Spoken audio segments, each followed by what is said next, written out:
செய்வோமா பேசுறவங்க எல்லாருமே பெற்றோர் அன்பான வேண்டுகோள் வச்சாங்க. அந்த விதத்துல என்னுடைய வேண்டுகோள் என்ன அப்படின்னு பாத்தீங்கன்னா, தென்றல் உறங்கிய போதும் திங்கள் உறங்கிய போதும் பள்ளி வயது பிள்ளைகளை அரசு பள்ளியில் சேருங்க.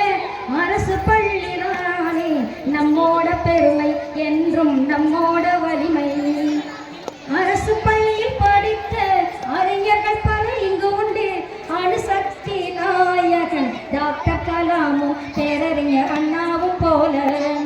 அரசு பள்ளியில் படித்த அறிஞர் பலர் இங்கு உண்டு. அணுசக்தி நாயகன் டாக்டர் கலாமும் பேரறிஞர் அண்ணாவும் போல. ஆயிரம் மொழிகளிலே அழகு தமிழை போல் வேறு மொழி இல்லை. தாய்மொழி கல்வியோடு ஏற்றம் தரும், மாற்றமும் தரும். வேலை வாய்ப்பில் முன்னுரிமை கொடுத்திடுமே, நாளை வாழ்வில் வசந்தமும் வந்திடுமே.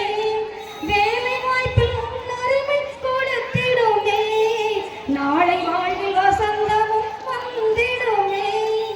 பெற்றோரை கேளுங்க, பெரிய செலவு வேணாங்க.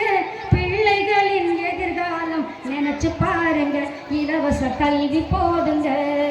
பள்ளி வயது பிள்ளைகளை அரசு பள்ளியில் சேருங்க. அரசு பள்ளிதானே நம்மோட பெருமை, என்றும் நம்மோட வலிமை. பட்டல இருந்துச்சா? பெற்றோர்களுக்கு நான் என்ன வேண்டுகோள் வச்சிருக்கேன் இந்த பாடல்ல, உங்களுடைய பிள்ளைகளுக்காக நீங்கள் ஓடி ஓடி உழைத்து உழைத்து களைத்து களைத்து சலித்து சலித்து ஈட்டக்கூடிய அந்த வருமானத்தை ஆங்கில மோகத்தால் வீணடிக்க வேண்டாம். அரசு பள்ளிகளில் உங்களுடைய குழந்தைகள், நம்முடைய பள்ளி அகலங்களில் இந்த ஊராட்சி மன்ற பள்ளியில் உங்களுடைய குழந்தைகளை சேருங்கள். அவர்களுடைய வாழ்க்கையை வளமாக்குவதற்கு உங்களுடைய ஆசிரியர் பெருமக்கள் ரெடியாக இருக்கிறாங்க.